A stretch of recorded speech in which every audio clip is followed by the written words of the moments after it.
안녕하십니까. 여론의 모든 것 여론고수 진행을 맡은 배종찬입니다.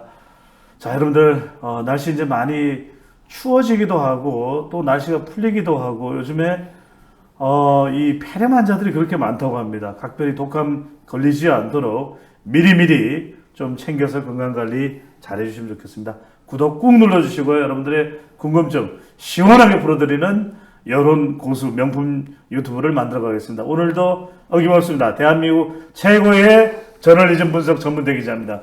홍영님 기자와 함께합니다. 안녕하십니까? 홍 기자님, 지금 이번 총선을 앞두고 가장 뜨는 사람이 동훈 한동훈이다, 이런 이야기를 합니다. 실제로 각종 여론조사에서도 내년 총선에서 국민의힘의 간판 주자가 누구냐? 한동훈. 김기현도 아니고, 물론 이준석 전 대표를 지금 신당을 창당한다고 하니까 원희룡도 아니고 홍준표도 아니고 다른 사람 누구도 아니고 한동훈이다. 왜 이렇게 한 장관에 대한 관심, 또 국민의힘 내에서 결집도 높아지게 된 걸까요?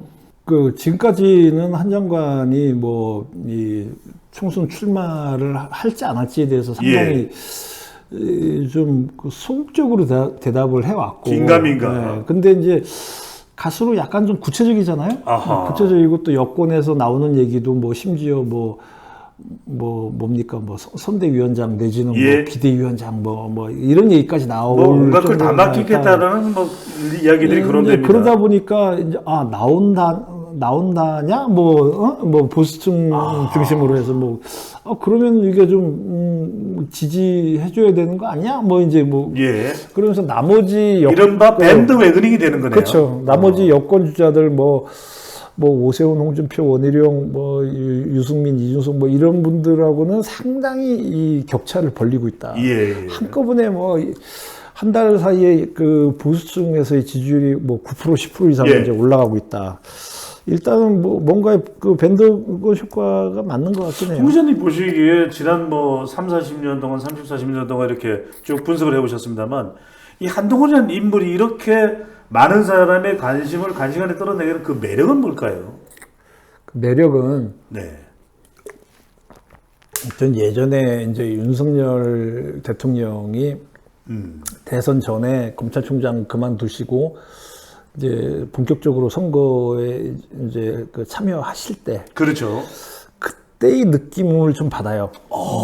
근데 이제 그때 윤석열 대통령이 갖고 있는 자신만의 매력이 물론 있죠. 약간 화통한 스타일이라든지 그 당시만 해더라도 이 보수에만 치우치지 않은 그런 모습도 있었고 지금은 아니라는 말씀이십니까? 지금은 갈수록 오히려 중도층하고는 좀 멀어지는 감은 있죠. 그때는 예를 들어서 금태섭 같은 분도, 금태섭, 이준석도 다 묶여 있었잖아요. 그러네요. 네. 그때는 보수 중도 연합으로 대통령이 된 거예요. 그때는. 지금은 다 떨어져 나갔잖아요. 그 당시만 하더라도 보중연합이었군요. 그분들이 다 떨어져 나갔잖아요. 갑자기 지금은 아닌가요라고 물어보니까 내가 좀 당혹스러운데, 지금도 그 중도적인 성격을 갖고 있는데 내가 일부러 폄하하려고 얘기한다라는. 아니면 그건 아니고요. 그건 아니죠. 확인을 했습니다. 네. 뻔한 얘기를 뭘 또 확인해요. 근데 이제 그때 그 윤석열 후보 쪽으로 이 보수층 내지는 이제 보수 중도층이 몰린 가장 큰 이유가 뭐예요? 당시에요? 반 이재명이나 반 문재인이었겠죠. 그렇죠. 문재인 정권의 연장을 저지하려는 그런 목적으로 보수층들이 윤석열 후보 쪽으로 결집을 했죠. 지금도 이제 거대 야당이라고 하는 민주당이 지금 이 총선에서 판세가 우세 쪽으로 지금 기울어진 여러 가지 이제 이 조사 결과들이 보이지 않습니까?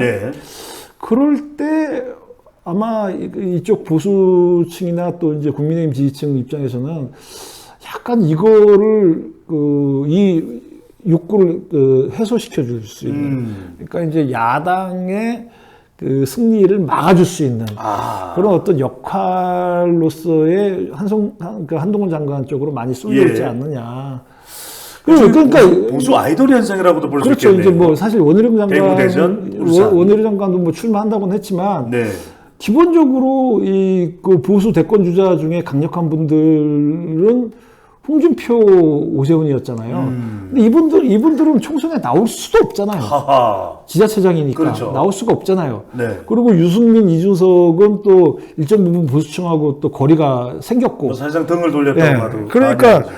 지금 여론조사를 해보면 한동훈 많이 뜨고 원희룡도 좀 예전보다는 많이 올라가는 그런 네. 수준이 있지만은 그 둘 중에 하나로 해보자라고 했을 때는 상대적으로 젊고 참신하고 또 이제 그 야당하고의 각을 계속 세워왔던 한동훈 쪽으로 많이 몰리게 되는 거죠. 게다가 뭐 누구랑 맞붙어도 그 논리에서 뒤지지가 않습니다. 김의겸, 최강욱, 김용민, 김남국 그런 것도 보수 지지층의 환호를 불러왔다고 볼 수가 있겠네요. 그렇죠. 네. 자, 그렇다면 중요한 것은 홍 기자님 개각이 됐는데 한동훈 장관은 포함이 안 됐습니다. 이건 어떤 효과를 노려서 넣어준 거라고 봐야 될까요? 뭐 저기 법적으로 봤을 때는 내년 1월 초인가요? 1월 11일이 사퇴 시한입니다. 아직 한 달이나 남았는데요. 저기 중요한 카드는 마지막에 꺼내잖아요. 주인공은 나중에 나오는 거네요. 마지막에 꺼내는데 뭘 벌써부터 꺼내갖고 저쪽 야권의 온갖 화살을 다 맞아요. 그거는 네. 왜 이번에 개각에 포함 안 됐냐. 저는 그 말하는 사람들 보면 되게 약간 이해가 잘 안 가는 게 그 말을 왜 하지? 그 말을 해서 뭘 얻겠다고 그 얘기를 하나. 그게 욕도 아니고, 칭찬도 아니고, 네. 아니, 연말에 하든지 아니면 1월 초에 하겠죠. 그런 질문은 어리석은 질문이다. 그거 쓸데없는 질문이죠. 그래봤자 한 달 안에 하겠지. 그걸 뭘 질문이라고 하고 있어요. 왜 이번에 안 했냐. 아니, 법적으로 1월 11일까지 하면 되는 건데 뭘 왜 이번에 안 했냐를 자꾸 물어봐. 그거는. 야단을 치시는 거네요. 아니, 그런 거를 종편이나 이런 데서도 자꾸 얘기하는 분들이 있는데, 그건 아주 정치적인 분석에서 쓸데없는 얘기를 하는 거죠. 자, 여하튼 중요한 것은 먼저,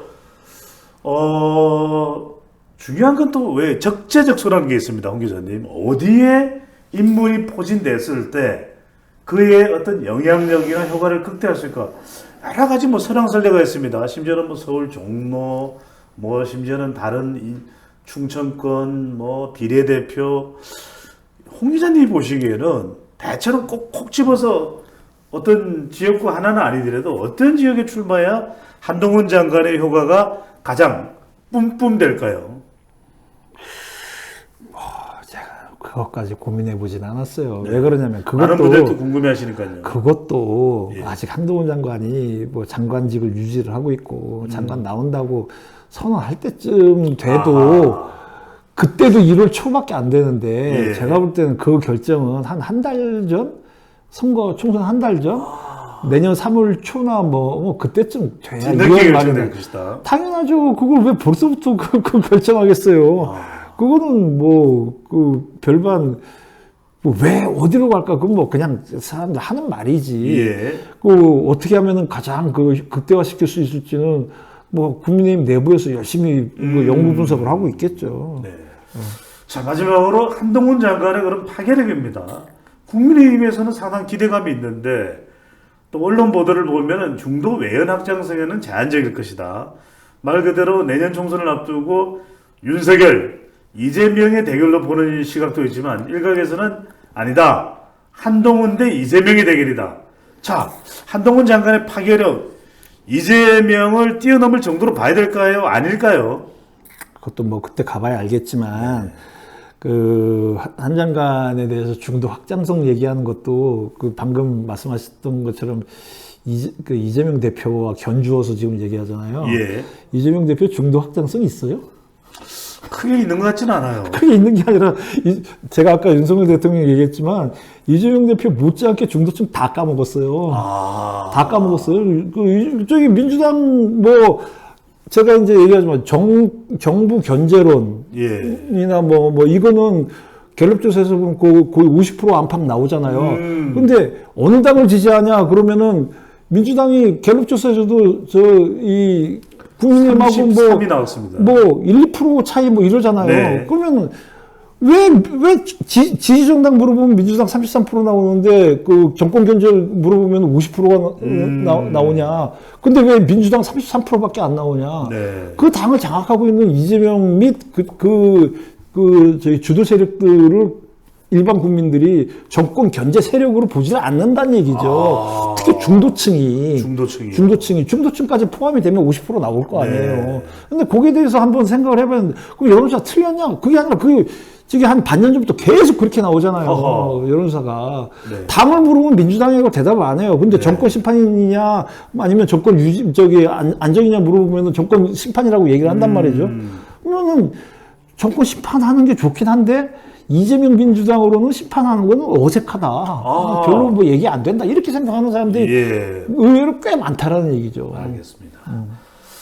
한동훈의 파괴력, 국민의힘에서는 믿을 믿을맨 한동훈이다. 라는 얘기가 나오고 있습니다. 대통령의 지지율이 높지 않은 상황이지만 한동훈에 대한